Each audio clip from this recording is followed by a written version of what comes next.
Hello tout le monde, je suis Charlotte Jobert et on se retrouve aujourd'hui pour la partie 2 de mes conseils lingerie.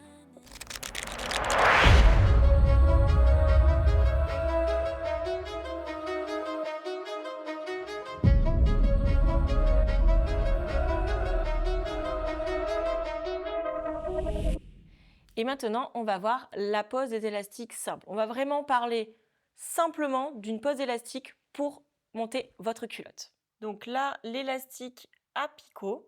Donc là, qui a une très bonne élasticité, ni trop mou, ni trop nerveux. Donc en fait, on voit bien qu'on a une face toute douce. Ici, on a une face qui est beaucoup plus rugueuse, donc qui va être contre votre tissu.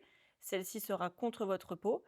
Et on voit bien la petite donc fantaisie qui est juste ici. Et donc, on verra que le bord fantaisie à la fin de la pose. Et l'élastique là simple, donc là je vais vous montrer que sur 2 élastiques aujourd'hui. Un élastique simple, donc ça va être vraiment la pose que vous allez le plus utiliser. Pareil, vous avez une face toute douce et une face rugueuse. Là, cette face-là sera contre votre peau. Je vais vous montrer la pose d'un élastique simple et d'un élastique à picot, qui est exactement la même chose. Il faut faire juste attention du coup à la fantaisie. Juste avant, en fait, dans vos coffrets, dans les coffrets Charlotte Jobert, vous avez toujours des petites gommettes. Souvent, vous me demandez à quoi servent ces gommettes. Ces gommettes, elles vont vous servir à plusieurs choses. Une, elle va vous servir à identifier l'endroit ou l'envers de votre tissu en fonction de ce que vous souhaitez marquer. Donc moi, je veux bien marquer l'endroit. Quand vous avez plein de pièces, c'est vraiment pratique d'avoir des gommettes partout. Ça permet de bien identifier et de ne pas se tromper. De deux, ça peut vous servir sur la tension au niveau de votre élastique. Si vous avez besoin d'aide au début, ça peut être un indicateur pour donner plus ou moins de tension. Il y a 2 écoles. Il y a l'école qui tout simplement, alors je vais mettre peut-être une gommette là, l'école qui va donner une dimension d'élastique, par exemple pour un tour de cuisse ou un tour de taille. Et il y a mon école, entre guillemets, où je donne pas de dimension parce que ça va dépendre de votre matière. Si votre matière est molle ou très nerveuse en termes d'élasticité, ça va dépendre de votre élastique également, s'il est nerveux ou trop mou. Et ça va dépendre de comment vous aimez porter votre lingerie. Si vous aimez vous sentir très serré ou alors vous aimez pas du tout sentir votre lingerie. Et c'est comme ça qu'en fait vous allez donner une tension qui va être différente en fonction du projet. Toujours en fait les 3 associés, matière, fourniture, le modèle. Et là, il y a une 4e, c'est vous, la sensation que vous souhaitez avoir. Donc en élastique simple, donc là je prends mon petit élastique simple et là donc j'ai bien mis ma gommette sur l'endroit de mon tissu. Là, je prends mon élastique. Donc je fais ça sur un échantillon, je vous conseille d'essayer de faire différentes poses déjà sur des échantillons. Et hop, donc je me place bien, donc je me place au bord. Là je suis bien sur l'endroit, ici je suis bien sur l'envers contre mon endroit. Et j'ai bien la face toute douce face à moi. L'objectif de la pose, ça va être de venir coudre en point zigzag au bord, ici tout le long, donc le bord qui est donc vers mon tissu. Je vais venir tac, tac, tac, tac, tac, coudre ici. Vous allez voir après, nous allons basculer notre élastique vers l'intérieur et il faut toujours avoir de visu l'élastique et on va venir coudre en point zigzag après en parallèle du premier. Votre point zigzag, vous allez voir, je vais créer différentes poses d'élastique pour que vous puissiez voir en fait ce qu'il faut faire et ce qu'il ne faut pas faire. Mais ce qui est important, c'est que votre zigzag, votre point zigzag simple, pas en 3 points, ici, il soit ce que j'appelle aéré. Il ne faut pas qu'il soit trop serré ni trop lâche. De toute façon, vous allez voir, je vais vous montrer différents exemples. Donc je me positionne. Ce que je fais, c'est que avant, hop, j'enfonce mon aiguille. Et ici, je vais donc à la fois devoir gérer mon tissu. Et donc là, je vais devoir, attention, ne tire jamais son tissu vers l'extérieur ou sur les côtés. Ici, je viens juste l'aider en fait à vraiment s'orienter. Et ici, ma main droite va venir donner de la tension au fur et à mesure. Alors, on n'est pas loin de son élastique, on essaye d'être assez près. Et la gommette dont je vous parlais tout à l'heure, elle va nous servir en repère. Exemple, je mets mon doigt ici et je vais tirer jusqu'à la gommette.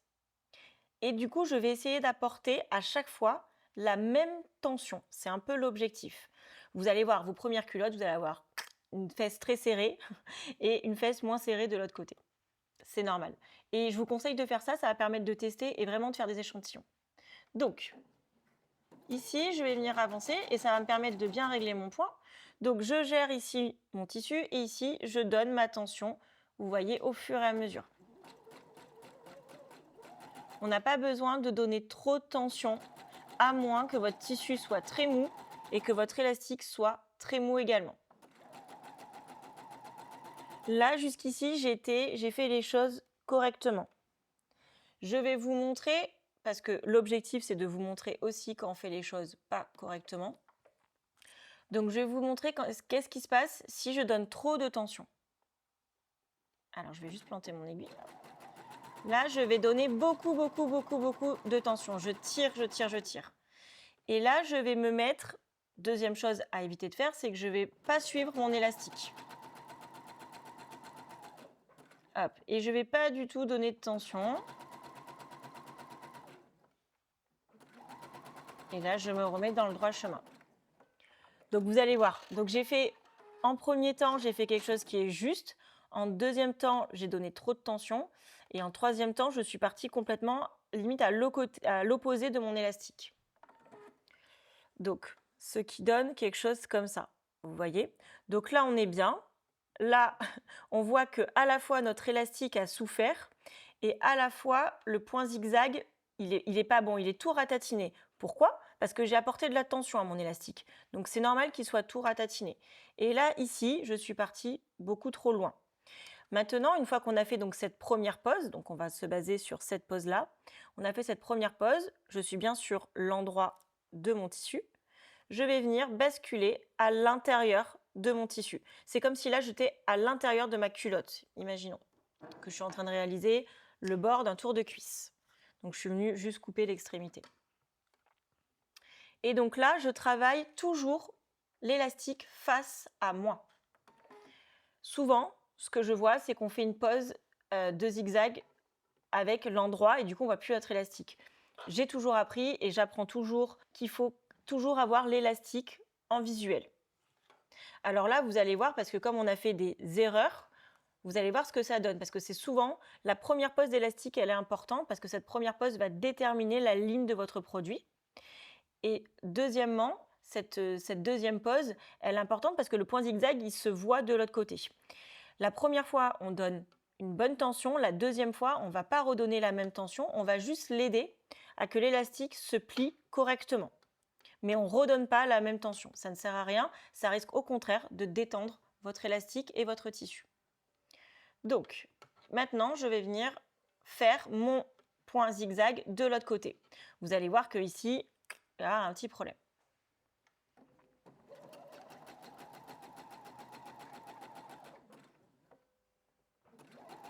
Donc, vous voyez, j'aide tout simplement mon élastique à se rabattre. Là, comme j'ai beaucoup donné de tension, mais je suis obligée de tirer, vous voyez, mais quand je tire, mon élastique, il s'aplatit.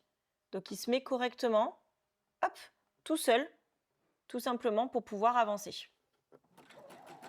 Mais je sens qu'il y a eu beaucoup de tension, hein. Et là, on va arriver sur le côté où on est juste.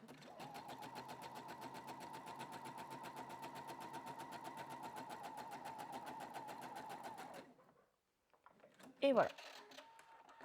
Alors, on va voir ce qui se passe. Donc ici, hop, ici, on est vraiment bien. Vous voyez, ici, on est bien. Donc là, comme vous pouvez voir, mon point zigzag était un peu petit, j'ai trouvé, donc je l'ai rallongé pour qu'il soit plus aéré. Vraiment, je vous conseille d'avoir un point plus aéré et pas un point zigzag tout ratatiné, tout simplement parce que c'est souvent ça votre erreur, c'est qu'on fait des points zigzag trop petits et donc ça vient détendre l'élastique et votre matière. Bien sûr, j'ai bien une aiguille ici qui est une super stretch. Et donc plus je descends, plus là on se rend compte que ici ça a drôlement souffert. C'est pas joli, vous voyez. Là le point zigzag est bien, là il est beaucoup plus ratatiné. Et ici, on voit bien que là, ça a trop souffert. Donc là, il faudrait découdre ou même recouper sa pièce parce que sûrement que l'élastique, il est un peu abîmé en dessous. Et là, qu'est-ce qui s'est passé? Et bien là, on est parti complètement dans l'autre sens. Donc, qu'est-ce qui se passe quand on est sur l'endroit? et bien en fait on voit l'élastique. D'où l'importance du premier point zigzag qui donne vraiment la ligne de votre produit. Et après, on est revenu correctement. Donc ça, les erreurs à ne pas faire, il y en a plusieurs. Attention à votre point zigzag, qu'il soit bien aéré. Ne pas donner trop de tension, mais ne pas en donner du tout également, parce que ça va créer aussi quelque chose qui va complètement, vous voyez, se déformer et se détendre. Bien suivre votre élastique, sinon, qu'est-ce qui se passe? Eh bien, on le voit sur l'extérieur. Donc voici pour l'élastique simple. Maintenant, je vais vous expliquer, c'est le même principe pour l'élastique à picot, il faut juste bien placer son premier point zigzag. Alors maintenant, l'élastique à picot, donc notre petit élastique à picot, donc c'est-à-dire qu'il a une petite fantaisie sur le bord et on verra du coup cette petite fantaisie sur l'endroit une fois qu'on aura posé l'élastique. C'est exactement le même principe que l'élastique simple, sauf qu'au lieu d'être au bord de l'élastique, donc au bord du picot, on va être juste en dessous. L'idée, c'est qu'on voit le picot. Si on est au-dessus de notre picot, on ne le verra plus. Donc on se met bien, en fait, on suit la racine du picot comme ça, tac, tac, tac, tac, tac, on avance. Et pareil, on rabat et on fait un point de l'autre côté. Ici, je vais vous montrer également qu'est-ce qui se passe si on dépasse. Alors, hop, on avance et en fait, j'essaie vraiment d'être au bord ici. C'est normal que les premiers centimètres, ça soit un peu bancal, mais vous inquiétez pas, au fur et à mesure, vous allez bien prendre le relais et en général, les premiers centimètres, s'il y a une jonction, et bien du coup, vous allez tout simplement en fait être en superposition, vous allez venir superposer votre élastique. Et donc là, on avance au fur et à mesure. Je donne une petite tension à chaque fois, hein. C'est vrai que je ne respecte pas ma gommette, mais je donne une petite tension. Là, ici, je vais faire ce qu'il ne faut pas faire. Hop, je vais faire comme l'autre, je vais donner beaucoup trop de tension. Et je vais me remettre correctement.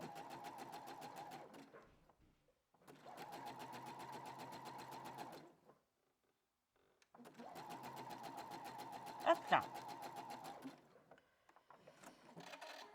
Donc, on va voir qu'est-ce qui se passe. Donc, je vais couper pour l'instant le bord de mon élastique.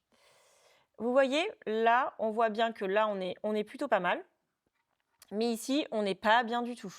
Et là, on n'est pas trop bien. Donc là, on est un peu moins loin, mais on va voir la différence en fait entre les deux. Et après, on s'est bien repositionné.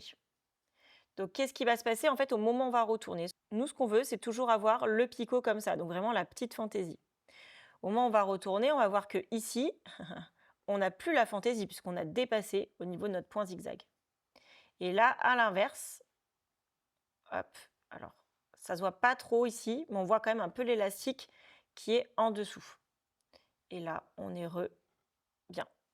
Donc, ici, on va rabattre, à savoir que qu'est-ce qui peut se passer parfois quand on a dépassé, c'est qu'on a un surplus juste là. Et donc ça, vous pouvez enlever, vous pouvez dégarnir en fait votre surplus en dessous en faisant attention de ne pas couper votre élastique. Et je vous conseille du coup d'utiliser le ciseau Pélican ou alors un petit ciseau. Donc tout simplement hein, pour dégarnir, vous enlevez en fait juste l'excédent de matière. Voilà, je ne vais pas le faire sur tout, mais c'est pour vous montrer l'idée. Donc vous faites attention de ne pas couper votre élastique et d'être vraiment au ras. Vous laissez 2-3 mm au-dessus de votre point zigzag. Alors maintenant on rabat. Là je me repositionne, j'ai bien l'élastique face à moi et je suis bien sur l'envers de mon tissu. Et là je vais venir faire le point zigzag tout le long comme sur mon élastique simple.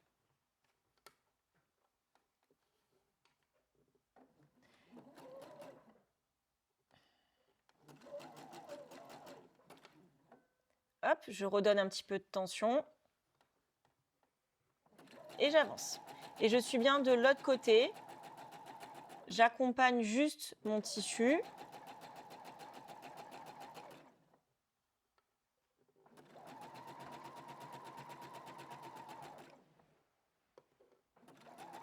Et je vais hop jusqu'au bout. Alors, qu'est-ce qui se passe? Du coup, on va analyser comme on a fait sur le simple. Là, on est très bien, on a juste le picot, le point zigzag ici est très bien et de l'autre côté également. Mais là, plus on avance, plus on a donné de tension déjà, plus notre tissu et notre élastique s'est déformé et on ne voit plus le picot. Et là, on est trop descendu, donc on commence à voir le ras de l'élastique en dessous et de l'autre côté, on voit bien que ici, c'est pas très joli. Et là, on est redevenu correctement. Donc comme vous avez pu voir, la pose en fait d'élastique est vraiment hyper importante. C'est vraiment ce qui va venir finir complètement votre modèle, que ce soit un body, une culotte, un soutien-gorge. Ne négligez surtout pas la pose des élastiques. C'est vraiment en fait toute la finition, toute la beauté de votre modèle. Allez, maintenant, on passe au point 5. Le 5e point, prendre son temps et faire des essais. Vraiment, il faut que vous lanciez en lingerie. N'ayez pas peur. Ça va être vraiment les premières coutures qui vous allez avoir quelques difficultés, mais au moins vous allez en fait essayer. Plus vous allez essayer, plus vous allez aussi parfois vous tromper, mieux c'est. Parce que tout simplement, vous allez comprendre ce qui fonctionne et ce qui ne fonctionne pas. Là, vous avez donné trop de tension, votre matière va être trop molle, vous avez fait une mauvaise association patron, matière, fourniture, mais c'est en se trompant que vous allez comprendre en fait réellement comment en fait on va venir coudre de la lingerie ou même du maillot de bain ou en général quand même des produits mailles. Donc vraiment, n'ayez pas peur de vous lancer. Donc de 2, de vous tromper et de 3, de réaliser des prototypes. Il faut vraiment coudre votre modèle, tout simplement déjà pour comprendre la gamme de montage et vous faites ça avec des matières qui vous coûtent moins cher, qui ont bien sûr le même taux d'élasticité, sinon c'est pas trop cohérent, mais vraiment un bon taux d'élasticité. Donc avec votre matière prototype, vous réalisez votre proto, ça permet donc de valider la gamme de montage et également de bien la comprendre, l'assimiler, donc de prendre confiance en soi et de 3, d'essayer. Quand vous allez en magasin, vous essayez différentes tailles, et bien là, c'est pareil. Vous ne pouvez pas essayer différentes tailles, mais vous allez coudre différents prototypes pour trouver la bonne taille, le bon maintien ou même pouvoir apporter par la suite des modifications.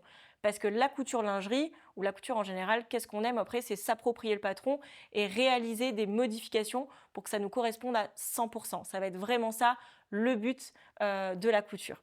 Je pense que je vous ai tout dit. Et si vous avez loupé la dernière vidéo, n'hésitez pas à cliquer juste là où je vous explique comment bien choisir vos outils, vos matières et fournitures. Et on parle également des premiers patrons pour vous lancer en couture lingerie. Et si vous voulez plus de conseils, n'hésitez pas à vous abonner et dites-moi en commentaire par quel modèle vous allez commencer votre couture. La prochaine vidéo sera sur le taux d'élasticité. Allez, je vous dis à très vite les muses! All I can do